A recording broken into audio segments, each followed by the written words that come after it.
قاصدنا واغفر لنا ما مضى يا واسع اللهم صل وسلم وبارك عليه وعلى آله.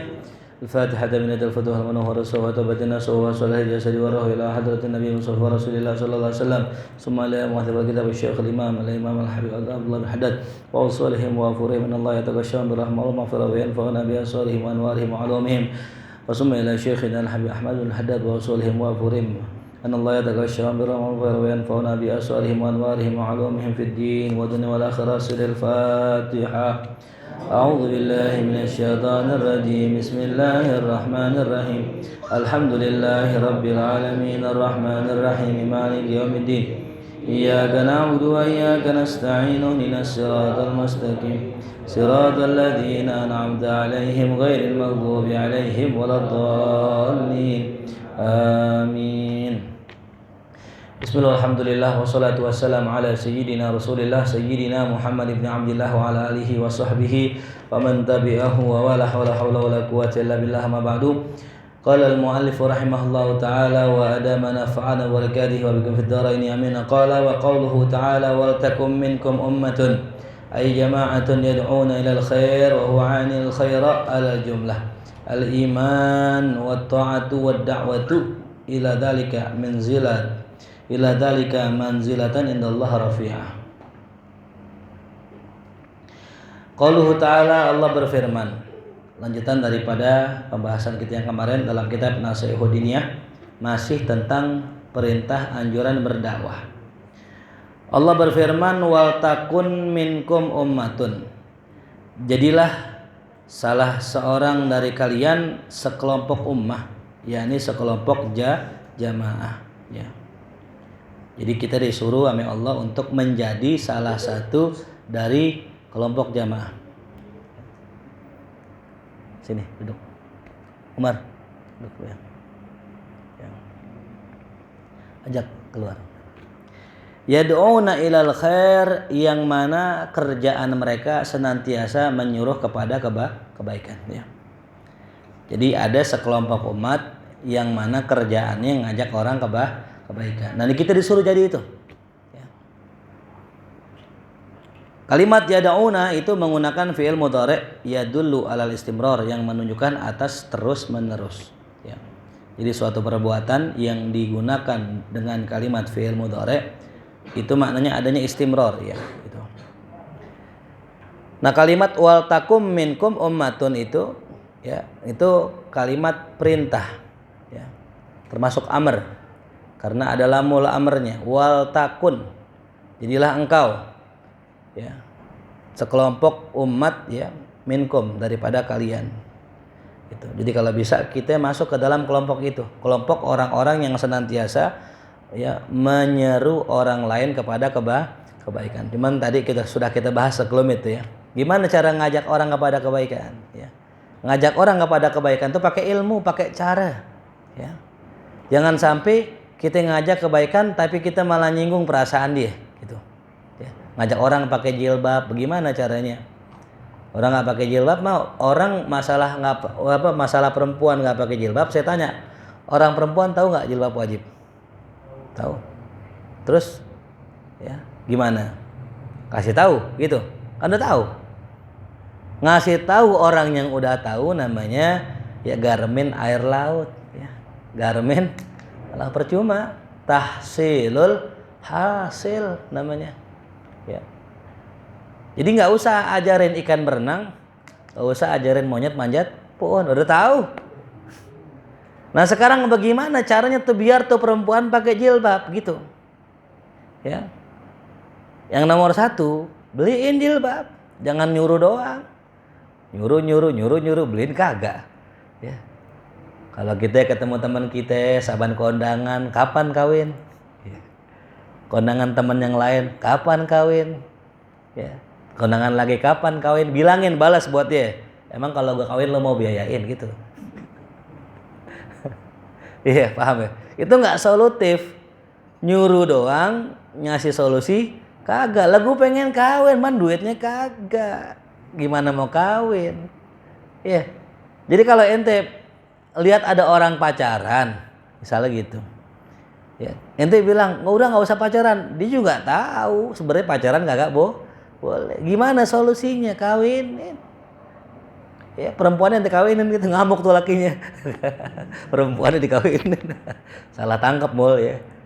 Maksudnya tuh dua orang itu kasih modal bantuin buat kawin, bukan ente kawinin perempuannya. Yang namanya ngaji ngantuk-ngantuk 10:30 kan ngantuk-ngantuk nih. Kawin ya.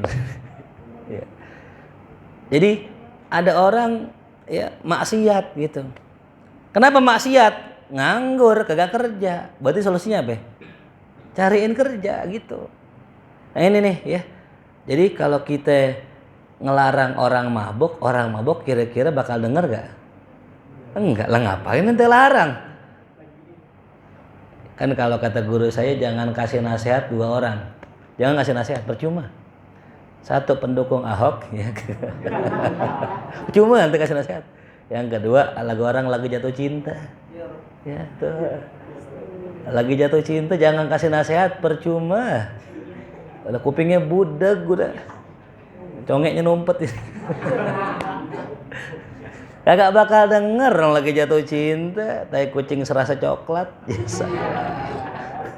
Ya. Jangankan ente, ibunya bilangin kagak didengerin, apalagi kita. Jangankan kita, ustadznya, gurunya, iya doang, iya saat, iya terus. Ya. Orang lagi jatuh cinta tuh ya. Maka cinta itu buta, love is blind. Ya salah. Itu bahasa Ciamis begitu ya. Nah, jadi kita termasuk golongan mereka. Jadi dakwah itu pakai apa? Ilmu, ngajak orang. Nah, ud'u ila sabili rabbika bil hikmah. Ajak orang dengan hikmah, bukan dengan ilmu toh. Karena kadang-kadang kalau kita pakai ilmu jatuhnya salah. Ada orang ya sholatnya nggak bener. Saya pernah suatu hari dulu masih ngaji, ada orang tua, Pak Haji kalau sholat sapnya nggak lurus, kakinya agak ke belakang gitu. Kalau kita kan patokan kaki dalam fikih kan ujung tumit. Ya. Tumit sejajar tuh patokannya. Jadi bukan ujung jari, bukan. Karena ujung jari beda. Yang nguntuin tuh ujung tumit. Ada Pak Haji, saya sholatnya agak mundur, saya suruh maju. Maaf Pak Haji, maju dikit dah. Agak ditegur sebulan. Insyaallah. Cuman gara-gara nyuruh maju, ya Allah. Nyuruh maju doang tuh, nyuruh maju. Pak Haji maju dikit Pak Haji gitu. Kagak ditegur sebulan. Itu bukan perbuatan mungkarat, bukan. Negoraannya juga bukan negor keras, bukan cuma nyuruh maju doang. Ya. Tuh. Gimana caranya ngerubahnya? Itu ingat ke kisah Sayyidina Hasan wal Husain ketika negor orang tuh yang salah wudu nggak dibilangin. Tapi Sayyidina Husain disuruh wudu yang salah. Ketika wudunya salah, di sebelah orang yang salah dibilangin, Husain, salah wudunya. Yang bener gini dulu. Yang sebelahnya dengar, oh iya. Oh salah nih aneh nih gitu. Jadi nggak berasa bahwa dia sedang dinasehatin tuh ya. Nah itu ya. Jadi kalau kita ngajak orang itu kudu pakai hikmah gitu. Ngajak makan dulu, ngajak jajan dulu, ngajak main futsal dulu gitu ya. Wa huwa a'ni al khaira ala jumlah, dan yang dimaksud dengan khair ya alal jumlah ya itu maknanya iman ya. Jadi makna yad'una ilal khair, kata khair di situ bisa bermakna iman. Artinya kita mengajak orang untuk beriman. Berarti objek dakwahnya siapa di situ? Mad'unya orang kafir. Bisa nggak ente ngajak orang kafir kepada iman? Ya. Coba dah gimana kira-kira? Ya. Kenapa orang-orang kafir di Amerika itu banyak yang menjadi mu'alaf, masuk Islam? Kenapa? Karena akhlak orang Islam yang luar biasa. Ya. Di Amerika orang Islam benar-benar mengajarkan ajaran Islam. Kenapa? Mereka masuk Islam karena akal dan keimanannya. Gitu. Kalau kita masuk Islam karena keturunan, maka jangan heran di Indonesia banyak orang Islam kagak sholat. Karena nggak tahu manfaat sholat. Seandainya orang Islam sekarang tahu manfaat sholat semua. Ya. Yang kedua, paling nggak kita tahu akan bahayanya orang yang ninggalin sholat. Orang barat neliti bahwa sholat itu luar biasa. Itu sholat. Saking luar biasanya sholat itu ketika kita takbir, itu berapa sendi yang bergerak. Ketika ruku, berapa sendi yang bergerak. Sujud, ya. Bahkan ada orang ngarang buku tentang fadilah sholat, keutamaan sholat. Itu diteliti dari segi medisnya. Bahwa orang kenapa bisa cerdas? Karena sering sujud. Karena kepala kita kalau kekurangan oksigen itu mikir ada susah. Ya, kurang oksigen. Kalau Andi kekurangan rokok dia agak susah. Merobi. Kekurangan rokok agak susah pikir tuh. Kalau palanya kurang oksigen mikir agak susah. Makanya orang kalau bangun tidur mikirnya susah. Ya. Makanya hebatnya orang dalam ilmu hadis itu kalau dibangunin tidur ditanya hadis tahu dan hafal, itu hebat orang. Ya. Mohon. Coba sebutin hadis Bukhari bab ini. Oh iya, kalau Rasulullah SAW. Oh, itu berarti mantap tuh. Karena bangun tidur aja udah langsung hafal. Gitu. Jadi kalau kita lagi capek, kenapa kalau lagi capek orang kok mikir susah? Karena oksigen nggak ngalir ke otak. Kenapa orang lapar kalau mikir susah? Karena oksigen nggak ngalir. Ketika orang itu oksigen mengalir, maka otak cerdas. Nah, ketika posisi sujud itu orang dalam keadaan oksigen yang paling banyak mengalir ke otak kita. Makanya orang yang rajin sholat malam, orang yang rajin sholat tahajud, ya, yang rajin sujud itu pintar-pintar karena itu gitu. Oh, itu udah terbukti dulu ada kisah, saya punya guru cerita, ada orang kafir, dia rankingnya selalu jelek. Sedangkan temennya yang muslim selalu cakep. Ditanya nih rahasianya apa sih? Kok lu nilai lu bagus-bagus? Oh, gue kebiasaan gue sholat malam. Akhirnya dicobain walaupun masih kafir. Dia sholat malam padahal masih kafir. Sholat malam diikutin, bangun malam dia sholat. Diajarin sama temannya. Lama-lama dapat nilai bagus. Tuh, subhanallah. Ketika dapat nilai bagus masuk Islam. Tuh. Jadi masuk Islamnya dia, sholatnya dia karena berpikir. Afala ta'qilun, makanya kata Allah, afala, apakah kau nggak berpikir? Begitu. Itu teguran buat kita, buat orang Islam yang nggak pernah mikir. Ya. Makanya kita kalau ngaji kudu mikir, bawa buku. Ngaji pasang kuping, dengerin, renungin sampai rumah, renungin lagi, pikirin lagi. Bener gak tuh kata Ustadz gitu. Ya. Jadi jangan sampai kita cuma datang ngaji, ya ngaji bengong, iya aja dah asal nyengir aja aman dah gitu.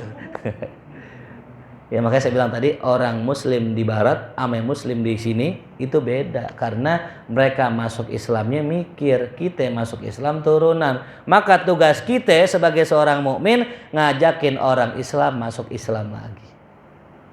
Mengislamkan orang. Maksudnya apa? Ini orang udah Islam, cuman kita kenalkan ajaran Islam karena dia belum tentu kenal Islam. Ada orang bikin slogan tinggalkanlah ya kitab-kitab fikih klasik karena sudah tidak relevan dengan zaman sekarang. Ente emang pernah baca kitab fikih klasik? Belum pernah. Jangan bilang udah nggak relevan, udah gak nyambung. Ente belum baca. Ya. Zaman Nabi, zaman sahabat, zaman Khulafaur Rasyidin, zaman Bani Umayyah, Bani Abbasiyah itu Islam maju loh. Orang Eropa berak di pinggir jalan, orang Islam sudah kenal adab masuk WC. Ya. Orang Eropa bergaul di pinggir jalan, orang Islam sudah kenal adabul jima. Nggak diajarin tuh di Eropa, sekarang diajarin. Orang Eropa belum kenal table manner, Islam sudah mengajarkan table manner. Bagaimana adab makan. Ya, adab makan kalau bisa mulut jangan nyamperin piring, gini gitu. Ya, itu kan ajaran Islam. Ya. Kalau kita makan nih nasi kebuli gitu, mulut jangan nyamperin nampan. Kalau mulut nyamperin nampan, jatuh nasi ke situ, ujang gak makan. Ada nasi nih, ada majigong lagi turun. Bulu hidung rontok lagi. Kalau makan ketika lapar berhenti sebelum. Islam sudah ngajarin. Makan dengan 3 tangan 3 jari gitu. Ada beberapa tempat begini makan nasi nih. Ini begini itu nasi begini itu. Ya Allah, kita orang Indonesia keren makan pakai lontong. Iya salah. Nasinya padat tuh. Ya, jadi masuk kamar mandi kaki kiri dulu, masuk pakai tutup kepala, pakai sendal. Itu yang ngajarin siapa ya? Islam. Di Eropa belum ada itu. Ya. Dan semua penemuan yang sekarang ada, semua penemuan Itu cikal bakalnya, konsep dasarnya, rumusan utamanya orang Islam yang nemuin. Pesawat orang Islam yang nemuin. Ya, listrik orang Islam yang nemuin. Aljabar dan sebagainya, aljabar, aliklas, istiqomah atau semua. Tukul yang bangun tuh. Ya, jelas paham? Ya, jadi ngajak orang Islam untuk kenalin Islam itu yang sulit, gitu. Ya. Nih teman-teman remaja nih, gitu. Ditanya dah, berapa rukun Islam? Ayo, Rasya, berapa rukun Islam? Syah, berapa rukun Islam? Ente Islam nggak? Islam EKTP. Apa rukun Islam berapa, Rasya? 5. Berapa? Apa sebutin satu? Syahadat. Salat. Terus? Tuh kan, bingung kan? Tuh ini nih, ini contohnya. Ya. Paham jelas? Ya. Maka tugas kita itu. Ya, nanti kita bikinlah TPA lagi nanti ngaji. Dulu apa perasaan ya? Itu kayak Pancasila lah, karena kenapa bisa apal Pancasila? Tiap Senin diulang-ulang. Pancasila 1, gitu ya. Besok kita sebelum ngaji masuk nih syaratnya syahadat dulu. Andika mau masuk, ya syahadat, asyhadu alla ilaha illallah. Hafal rukun Islam, hafal masuk. Iya. Ya, rukun iman masuk. Ya. Itu tuh ya Allah ya Rabbi nih, kita ini belum punya kesadaran beragama. Agamanya udah, sadarnya belum. Agamanya udah, sadarnya belum. Ya. Ente masuk Ancol, masuk ke pantai, terus nanya, "Sat Pak, Ancol mana Ancol?" Nah. Ya, itu sama kayak orang begitu. Udah masuk pantai, masuk Ancol, nanya, "Sat, Ancol mana?" Lah, emang lo di mana? Di mana deh? Di Ancol, masuknya udah, sadarnya belum sadar dia. Itu kita. Ya, ajaran Islam sudah luar biasa ngatur. Udah semua diatur. Ente masalah apa yang ngatur dalam Islam? Perang diatur. Ekonomi diatur. Pemerintahan diatur. Masalah presiden, pemilihan pun diatur. Masalah anak-anak diatur, masalah bayi diatur. Ya, makanya udkhulu fis silmi kafah, masuklah Islam secara keseluruhan, jangan setengah-setengah gitu. Ya. Jelas paham? Timbulin rasa keingintahuan kita. Google, Ustadz YouTube udah nungguin tuh. Ya. Tinggal nanya kan gitu. Ternyata searching rukun iman berapa gitu. Ada lagi namanya rukun ihsan. Nah, yuk rukun ihsan. Berapa ya? Bong, rukun ihsan berapa ya? Nah, tanya Ihsan, tanya. Tanya Bang Ihsan berapa rukun ihsan tuh. Ya. Mul ya. Ada rukun Islam, rukun iman, ada rukun ihsan. Ada lagi rukun hari kiamat yang keempat. Nah lu, apa lagi tuh? Kita ulang dikit ya. Rukun Islam apa ya? Syahadat, sholat, zakat, puasa, haji jika mampu. Rukun iman, iman pada Allah, malaikat, kitab, rasul, hari kiamat dan qada dan qadarnya. Rukun ihsan. Nah, rukun ihsan apa nih? Ya, catat nih. Anta budallah ka'annaka tarah, fa illam takun tarah fa innahu yarah. Engkau menyembah Allah seakan-akan engkau melihatnya. Tuh. Jikalau engkau tidak melihat Allah, maka yakinlah Allah melihatmu. Itu rukun ihsan, ya. Engkau melihat Allah, engkau menyembah Allah seakan-akan engkau melihatnya. Jika engkau tidak melihatnya, maka yakinlah Allah melihatmu. Itu rukun ihsan. Satu doang itu. Anta budallah ka'annaka tarah fa illam takun tarah fa innahu yarak. Berapa rukun ihsan? 1. Ya. Berapa rukun ihsan, rukun sa'ah, rukun hari kiamat? Ya. Rukun hari kiamat ada 2. Apa itu? Antaridal amatu rabbataha, seorang budak melahirkan tuannya. Ya. Apa yang kedua? Antara engkau melihat orang yang hufatal aurat ru'asyah, ya yatatawaluna fil bunyan. Engkau melihat ada orang penggembala kambing yang naplak, yang enggak pakai baju, yatatawaluna saling berlomba-lomba meninggikan bangunan tuh. Cirinya 2. Hari kiamat berapa rukunnya? 2. Antalidal amatu rabbataha, seorang budak melahirkan tuannya. Yang kedua, seorang penggembala kambing nggak pakai sendal, nggak pakai baju, berlomba-lomba membangun bangunan yang tinggi. Itu namanya arkanus sah. Jadi rukun ada 4. Rukun Islam, rukun iman, rukun ihsan, namanya rukun hari kiamat. Ya. Nah inilah yang dimaksud dalam hadis Jibril itu, syarah hadis Jibril itu. Di mana malaikat Jibril datang kepada Rasulullah, bertanya pada Rasulullah, "Ya Rasulullah, mahwal Islam?" Rasul jawab, "Ya anta syahada an la ilaha illallah wa tuqimus shalah," dan sebagainya. Sampai selesai. Nah ini nih ya, kenalkan ini. Yad'una ilal khair, ngajak orang kepada kebaikan. Ya. Memang paling sulit ya ngasih hidayah. Karena memang hidayah bukan urusan kita. Ya. Kita bisa ngajak orang ngaji, tapi belum tentu bisa bikin orang dapat hidayah. Gitu. Saya ulang ya, kita bisa ngajak orang ngaji, tapi belum tentu bisa ngasih orang hidayah. Apa sih hidayah? Hidayah itu begini nih contoh. Ente malamnya maksiat, pagi ente bangun tidur, ente langsung pengen ngaji, ente langsung pengen sholat subuh, ente langsung pengen tahu apa itu Islam, itulah hidayah. Ya. Itu yang mahal. Kadang-kadang kita ikut ngaji, cuman kita nggak tahu ngaji buat apaan ya gitu. Terus kadang kita tahu kok gini ngaji gini-gini aja itu. Karena belum dapat hidayah. Ya. Makanya PR-nya buat kita semua ya, termasuk saya, setelah orang udah ngaji, ya ajak dia biar dapat apa? Hidayah. Hidayah bukan saya ngasih. Kalau hidayah saya ngasih, saya pengen dapat ente semuanya hidayah. Ya. Kalau mau nyari hidayah jangan di Samali, Nurul Hidayah, Masjid Nurul Hidayah, Teguh Masjid Gurudin, nggak ada di situ hidayah. Walaupun masjidnya Nurul Hidayah. Jadi hidayah itu diapain? Dicari. Ya. Paham? Ya. Nah, jadi tugasnya pertama tadi ya, makna khair adalah iman, mengajak, menyeru orang kepada iman. Yang kedua, at-ta'ah, menyuruh orang kepada ketaatan. Tuh. Habis orang sudah beriman, dia udah bersyahadat, tugas yang kedua buat kita, ajak orang berbuat taat. Jangan Islam doang tapi kagak taat, karena Islam maknanya tunduk, patuh, taat tuh Islam maknanya.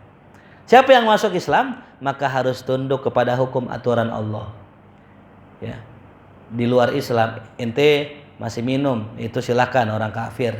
Ketika masuk Islam udah nggak boleh lagi minum khamr, harus taat. Iya, sami'na atau ana. Di luar Islam ente ibadahnya hari Minggu. Di dalam Islam ente ibadah 5 kali sehari. Sami'na, harus karena Islam maknanya tunduk, pasrah. Islam tunduk, pasrah. Nah, jadi abis orang beriman ajakin taat, ajarin tuh sholat gimana, jangan susah. Ngajarin orang mu'alaf jangan susah. Ngajarin orang baru masuk Islam, baru temen ngaji jangan ribet-ribet. Ya. Ngajarin yang simple dah. Gimana? Shollu kama ra'aitumuni usolli. Lo ikut gua aja sholat. Nih, ikutin aja. Jangan gini orang baru masuk Islam. Lo kalau mau ikut masuk Islam, ntar lo ngaji Fathul Muin sama gua. Musyaallah Fathul Muin kita punya kiai. Lo Fathul Muin panjang banget. Guru saya ngajar Fathul Muin di musola 25 tahun baru hatam. Ngajar di musola setiap seminggu sekali. 25 tahun baru hatam. Nah ini orang keburu meninggal ini. Makanya kalau ngajarin orang awam yang singkat-singkat aja, kitabnya yang tipis-tipis. Sapinah, ya, Matan Takrib, Risalah Jami'ah, tuh, Muqaddimah Hadramiyah yang tipis-tipis, jangan tebal, tipis dulu, tipis. Ajarin tuh rukun salat 13. Tadi diajarin sama Bang Isan tuh. 1 berdiri, 2 niat, takbiratul ihram, baca Fatihah, ruku, tumakninah. Dah. Lalu enggak belajar ini dah, lu liatin gua aja salat. Yang penting lu bisa salat dulu. Angkat tangan, ajarin angkat tangan kayak gitu. Jangan ajarin khilafiyah. Ini udah pendapat nih, ada yang bilang begini, ada yang bilang begini. Udah enggak usah. Yang penting lu angkat tangan dulu dah. Langsung khilafiyah aja. Jangan kasih tahu udah. Anggap aja Islam kagak ada khilafiyah. Walaupun terketemu pasti. Kita cara ngerokok aja ada khilafiyah. Ada 3 mazhab sini. Begini, mau begini. Ada pakai tangan kanan, makruh nih hukumnya. Rokoknya makruh, pakai tangan makruh. Double makruhnya itu. Yang sunnah pakai pot biasa lah. Karena menggunakan malaikat enggak canda-canda. Jadi gitu. Jadi habis orang udah beriman, ajarin berbuat taat yang gampang-gampang. Tuh, yang perempuan pakai jilbab, jangan yang susah-susah. Jilbab yang dilibat-libat begini, enggak usah ribet itu. Yang asal pakai blek udah gitu, plastik dipakai gitu. Zaman dulu ketika turun ayat jilbab, itu para sahabat perempuan itu langsung nutup pala mereka. Ada yang pakai kain, ada yang pakai tangan, apapun yang penting nutup gitu. Zaman dulu. Karena emang langsung. Artinya apa? Nggak pakai nunggu dulu. Gue pakai jilbabnya ntar aja, belum dapat hidayah ya. Enggak, namanya jilbab kewajiban pakai udah. Itu di rumah tuh biasain ya. Emang biasanya berat. Timbulkan sifat malu. Makanya dalam kitab Ihya Imam Ghazali mengajarkan anak-anak kecil tuh pelan-pelan diajarin rasa malu. Ya, anak kecil diajarin rasa apa? Malu pelan-pelan. Ya, pelan-pelan malu. Nanti ketika dia mulai dewasa, udah mulai tamyiz, udah mulai sekolah tuh, ajarin pakai jilbab gitu. Minimal sekolah dah pakai jilbab. Ntar lama-lama di rumah juga wajib pakai jilbab tuh ya. Karena kadang-kadang pelan-pelan orang berubah gitu. Nggak bisa langsung brek gitu. Ya. Langsung jilbab langsung cadar. So, orang kagak kenalin mana hidungnya pesek lagi belesep mulu. Jatuh mulu nih, cadar jatuh mulu ya. Tuh, beli hidung palsu nanti tempel sini ya, biar mancung, biar ada cantelannya gitu ya. Ya orang pakai kacamata kagak hidungnya kurang mancung ya, kagak jatuh nih kayak Muhammad anak saya tuh. Jatuh mulu Bang ini. Ya, tapi jangan khawatir ya. Dulu saya kecil dipanggil pesek. Pesek. Nah, doa kali gitu ya. Mancung dikit ya, dikit doang. Jadi jangan khawatir, itu dipanggil hitam enggak apa-apa ya. Ntar juga gedenya makin keling gitu. Makin keling. Didoain. Nggak tenang. Allah lihat hati kita. Innallaha la yanduru ila suwarikum. Allah nggak lihat rupa kita. Wala yanduru ila ajsamikum. Nggak lihat jasad kita. Walakin yanduru ila qulubikum. Allah lihat hati kita. Ya. Percuma ganteng, glowing, putih masuk neraka, percuma. Ya, ganteng, putih, glowing, rambutnya dismoothing. Rambutnya dismoothing, tau gak smoothing? Dia pakai gula tuh dismoothing. Masuk neraka percuma. Perempuan gitu juga, mukanya cakep, glowing, putih, mukanya leher hitam gitu. Percuma, gitu masuk neraka juga. Maka jadikan diri kita kalau bisa senang dunia, senang glowing di dunia dan glowing di akhirat. Masya Allah ya. Enak gak tuh? Tuh doanya ada kata Allahumma glowing fid dunya wa glowing fil akhirat. Jadi di dunia glowing, di akhirat juga glowing gitu ya. Bahkan nanti di akhir kiamat mulia jadi ganteng nanti. Ente nggak kenal sama mulia nanti ini. Mulia mana mulia? Aneh mulia. Bukan. Bahkan tiap Jumat ketika dalam sebuah hadis nanti sang suami, para suami-suami kita akan pergi bertemu dengan Allah. Tiap kali pulang dari bertemu dengan Allah, mukanya tambah cerah. Kata bininya, "Bang, ya Allah Bang, muka Abang tambah cerah aja tuh." Jadi jangan khawatir ya, nggak perlu pakai skincare. Buruan mati, ntar masuk surga insya Allah. Karena kita putihnya di sono, ntar jangan khawatir. Yang tua-tua akan kembali ke umur 30-an tuh, masih muda.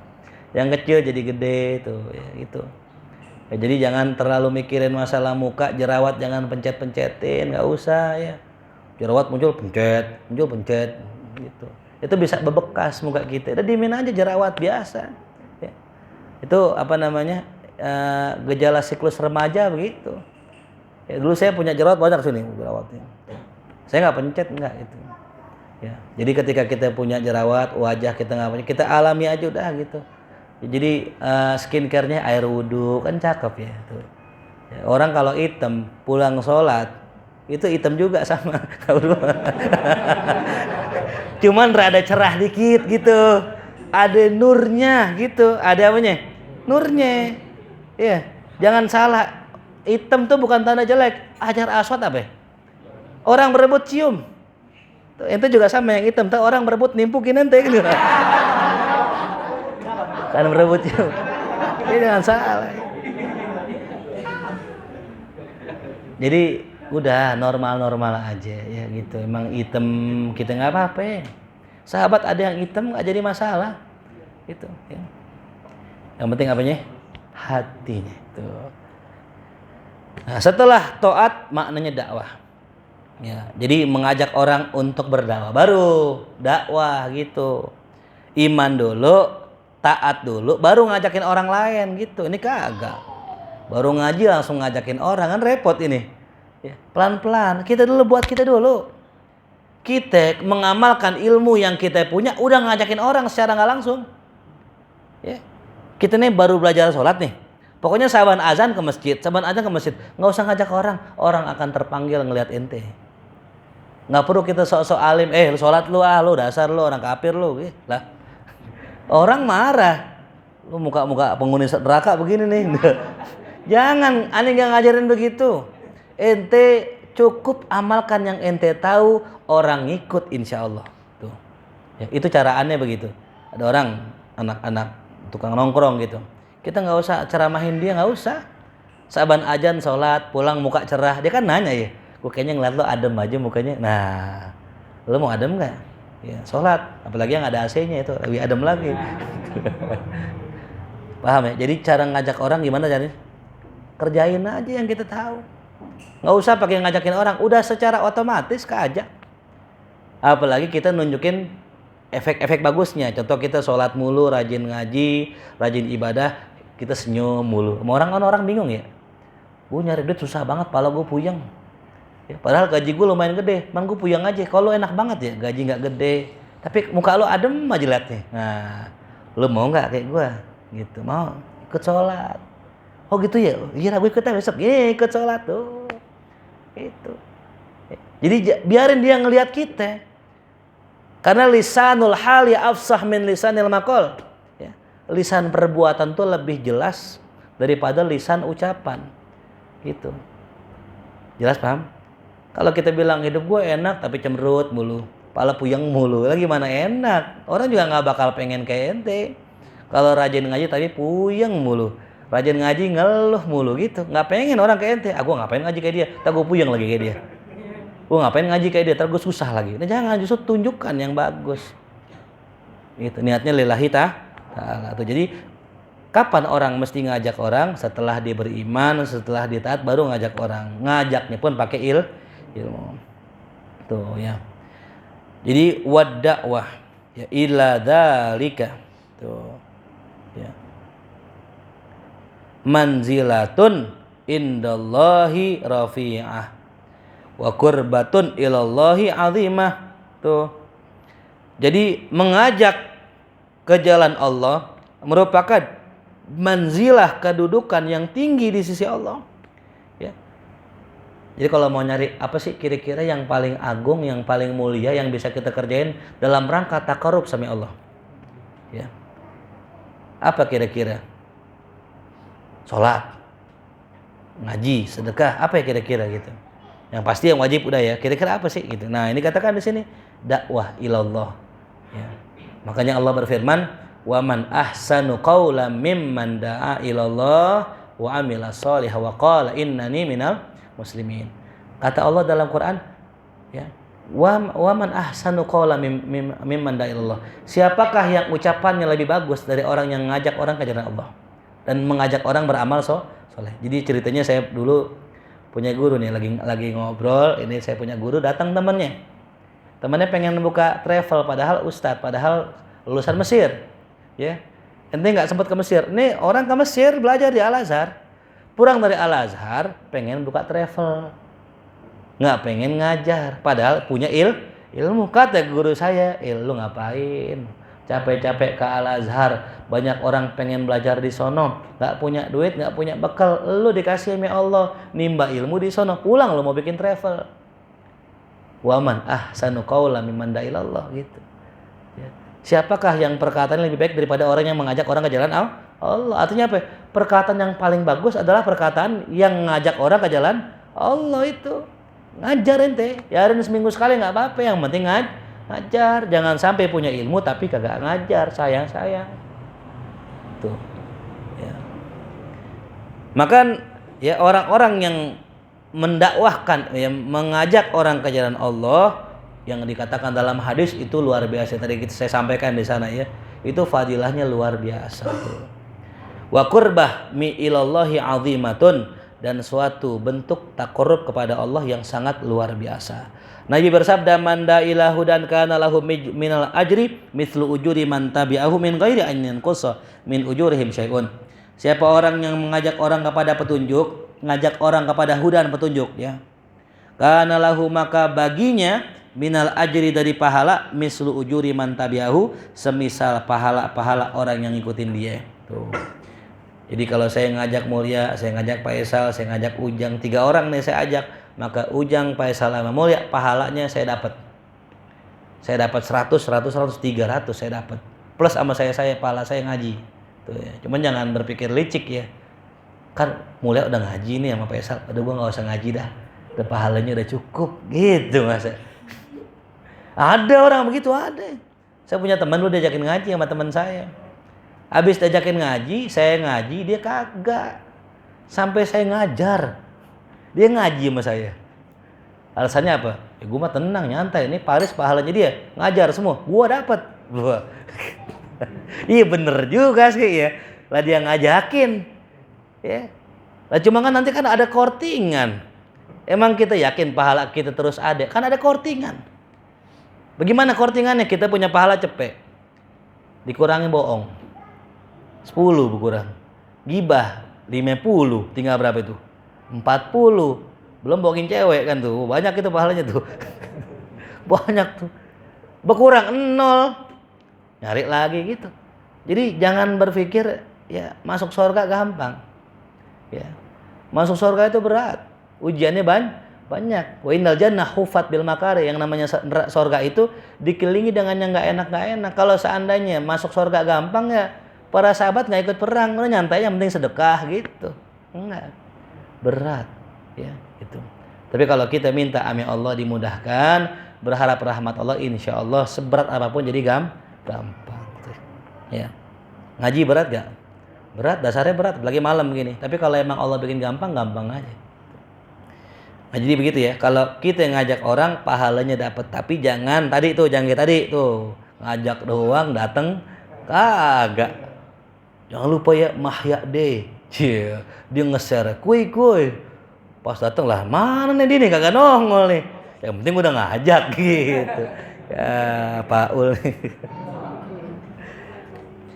Min ghairi an yanqusa, tanpa dikurangin pahalanya. Ya, jadi kalau saya ngajak Ujang, Mulia sama Faisal, saya dapat pahala dia enggak berkurang pahalanya. Tuh Allah. Ya. Maka kalau orang sholat, siapa yang paling banyak dapat pahala? Imam, muazin. Tukang azan itu paling gede pahalanya ketimbang imam. Imam kalah sama muazin. Ya. Muazin lebih gede pahalanya, kenapa lah? Imam cuma nanggapin doang, yang ngajak siapa? Tukang azan. Allahu Akbar. Wah, siapa tuh bagus banget suaranya? Oh, di musola datang gara-gara siapa?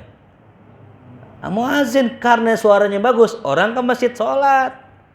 Nah, ada orang, Allahu Akbar. Orang pada ke masjid, ngapain? Mau nimpukin. Jadi ada 2 cara ya, biar orang ke masjid ya, mau cakep sekalian, mau jelek sekalian. Orang pada ke masjid, ntar mau nimpukin. Jelas ya. Jadi gedean mana pahalanya, azan apa imam? Azan. Cuman tanggung jawab banyakan imam. Lah kenapa? Sholatnya semua bergantung imam. Tuh. Muazin tanggung jawab gak? Ya kagak. Kadang ada azan doang, habis azan pulang. Ade. Bukan orang mari, bukan. Dia cius ini beneran. Habis azan dipulang. Ya. Ade. Nah, makanya dari segi tanggung jawab gedean imam, maka imam lebih gede pahalanya dari segi tanggung jawab. Si muazin lebih gede pahalanya dari segi manggil orang sholat gitu. Wa man da'a ila dolatin, siapa orang yang ngajak kepada kesesatan, kana alaihi minal itsmi, maka dia mendapatkan dosa mithlu atsami man tabi'ahu, seperti dosa orang yang mengerjakannya, mengikutinya. Tuh baik nih kita. Kalau pahala ya itu dapat pahala, bisa apa? Kalau orang ngerjain kebaikan bisa ngikut orang lain tuh. Begitupun keburukan. Ente jangan coba-coba lah bikin kebiasaan jelek. Contoh ya, 17-an manggil biduan, 17-an manggil tuh panitianya anak remaja, atakwim. Wow. Tahun depan bikin lagi, ya. Yang dosa siapa? Itu yang pertama tuh. Yang pertama bilang, kalau bisa ada biduannya. Itu yang celananya segini nih. Tuh. Itu yang ngomong begitu tuh dosanya ngalir sepanjang tuh dangdut masih ada. Allah. Udah meninggal masih transfer. Allah. Nongkrongan gitu juga tongkrongan. Nanti bikin tongkrongan nih. Ngasih tahu nih, enak nih bawa cewek kemarin nih. Semak-semaknya tinggi ya. Tuh. Enak nih sepi kalau malam. Nah, itu yang pertama kali ngasih tahu dosanya ngalir walaupun udah meninggal tuh. Ya. Nauzubillah. Makanya hati-hati kejelekan kita jangan sampai ada yang tahu dah. Mau ngajarin maksiat nih, aplikasi Red Doors nih. Buat nginep nih. Enak nih. Murah. Maksiat ya. Yang ngasih tahu siapa itu? Nah, itu dia tuh. Nauzubillah. Makanya jangan ngajarin dah, udah ente maksiat diri aja udah. Ya, jangan pakai ngajarin orang. Apalagi ente punya murid. Murid maksiat. Yang orang murid ngaji nih murid maksiat. Entah tuh murid jadi ustad maksiat cuman. Dia ngajarin orang-orang maksiat tuh. MLM ente dapat perahu. Dapat hotel. Dosanya paling gede tuh kita tuh. Ya Allah, nauzubillah min. Tuh, makanya yang paling gede dosanya itu Habil itu. Ya. Qabil apa Habil tuh? Yang membunuh saudaranya. Qabil apa Habil? Qabil ya. Bukan Kibil. Kalau Kibil gitaris sang cuter itu. Kibil. Qabil ya. Itu Qabil paling gede kenapa? Yang pertama kali membunuh dalam sejarah manusia tuh dia. Orang-orang yang ngebunuh, dosanya ke dia semua. Tuh ya. Jelas paham? Ya, jadi sebagaimana pahala bisa ada MLM-nya, dosa juga bisa ada MLM-nya. Paling enak MLM pahala biar udah meninggal tetap masih ngalir. Siapa yang paling banyak MLM pahala? Orang yang ngajarin Al-Qur'an. Kenapa? Setiap huruf yang dilafazkan dari lisan orang yang baca Quran, pahala ngalir ke gurunya. Salat pakai bacaan Al-Qur'an, sujud pakai bacaan Al-Qur'an, tahlilan pakai baca Al-Qur'an, nuju hari pakai baca Al-Qur'an, selamatan baca Quran, semua baca Quran, pahalanya kemana? Ke guru ngaji alif-alifan tuh. Guru ngaji alif-alifan ya. Maka jangan sampai enggak nih kita, kalau minimal kita pernah ngajar dah. Dulu saya awal ngajar alif-alifan. Alif, ba, ta, sa gitu. Ada murid belakang bandel, saya timpuk. Duh, kena yang depan. Perempuan lagi nangis. Sejak itu saya nggak pakai timpuk-timpukan lagi. Kita nimpuk nih, niatnya yang belakang. Memang kena yang depan. Ya gitu. Kalau kurang-kurang handal jangan dah ya. Ya. Jadi kalau bisa ente seumur hidup ada ente waktu ente ngajar alif-alifan gitu. Ya. Mulia nih, bantu Umi ngajar. Bagus tuh. Nah, jangan lupa orang yang ngajar kita huruf, satu huruf itu guru kita. Man 'allamani harfan sirtu lahu abdan. Siapa yang ngajarin sehuruf, aku budak buat dia. Nah, sehuruf tuh. Belum 28 huruf, alif, ba, ta, sa, jim, dan semua. Itu. Ya, jelas paham? Tuh, jadi kalau kita punya guru ngaji, hargai, hormati guru kita. Jangan pernah kita lupain. Ya. Min ghairi an yanqusa min athamihim syai'un, tanpa dikurangin dosa dia. Tuh ya. Wa qala sallallahu alaihi wasallam ad-dalu alal khair kafailihi. Orang yang nunjukin kebaikan sama seperti yang mengerjakan kebaikan tersebut. Wallahu alam. Yang terakhir. Ya, mudah-mudahan kita nggak termasuk ya. Jangan jadi orang yang suka ngajak kebaikan tapi dia nggak ngerjain, gitu. Ya. Atamuruna an-nasa bil birri wa tansawna anfusakum wa antum tatluna al-kitab afala ta'qilun? Apakah engkau nyuruh orang untuk kebaikan, nyuruh orang berbuat baik, ya. Wa tansawna anfusakum, tapi kalian lupa diri kalian. Kita ngajakin orang kepada kebaikan tapi kita nggak pernah ngerjain itu. Ngajak doang ngerjain kagak, broadcast doang ngaji kagak. Nah ini Apa kata Allah? Afala taqilun, ente punya akal nggak? Ente mikir nggak gitu? Itu sebenarnya celaan dari Allah Subhanahu wa ta'ala. Cuman itu buat kita, jangan nilai-nilai orang. Bisa jadi orang ngerjain cuman kita nggak tahu. Contoh, kita punya teman nggak pernah kita lihat dia baca Quran, tapi dia ngajakin orang mulu baca Quran, tapi kita nggak pernah lihat. Jangan tuduh dia nggak baca Quran. Ya. Wah, lu ngajakin doang, lu aja nggak pernah baca Quran. Emang gua kalau baca Quran bilang-bilang sama lu, riya jatuhnya. Bisa ini dibaca cuman sembunyi. Jangan kita tuduh orang yang ngajakin sedekah, kita nggak pernah lihat dia sedekah. Jangan tuduh dia nggak pernah sedekah. Lu ngajakin sedekah doang, lu dong sedekah. Emang gua kalau sedekah ngajak-ngajak Pak bilang-bilang sama lu, jadi riya jatuhnya.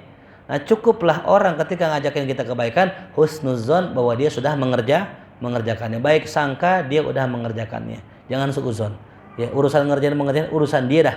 Adapun kita dapat teguran, dapat nasihat, kerjakan karena itu kebaikan. Mudah-mudahan bermanfaat buat semua. Ala hadhihi al-Fatihah. A'udzubillahi minasyaitonir rajim. Bismillahirrahmanirrahim. Alhamdulillahirabbil alamin arrahmanir rahim maliki yaumiddin. Iyyaka na'budu wa iyyaka nasta'in. Shiratal mustaqim shiratal ladzina an'amta 'alaihim ghairil maghdubi 'alaihim waladdallin. Bihaqil Fatihah. Sirril Fatihah, karamatil Fatihah.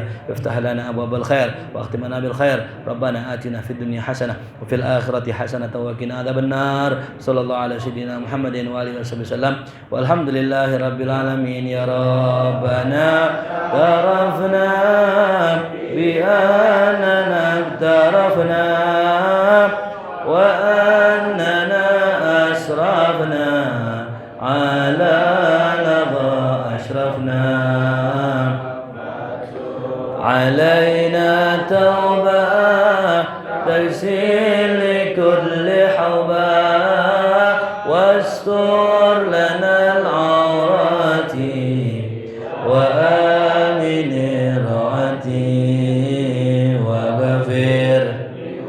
لدينا ربي ومولدنا والأهل والإخوان وسائر الخلان وكل ذي محبة أو جيرة أو صحبة والمسلمين أجمع آمين يا رب اسمع فضلا وجودا منا لباكتساب منا بالمصطفى رسولنا حظى بكل سليم صلى وسلم ربي عليه عد الحبيب وآله وصحبه عداد طش صحبه والحمد لله في البدء والتنهي والحمد لله في البدء والتنهي اللهم صل وسلم وبارك عليه وعلى آله. Assalamualaikum warahmatullahi wabarakatuh.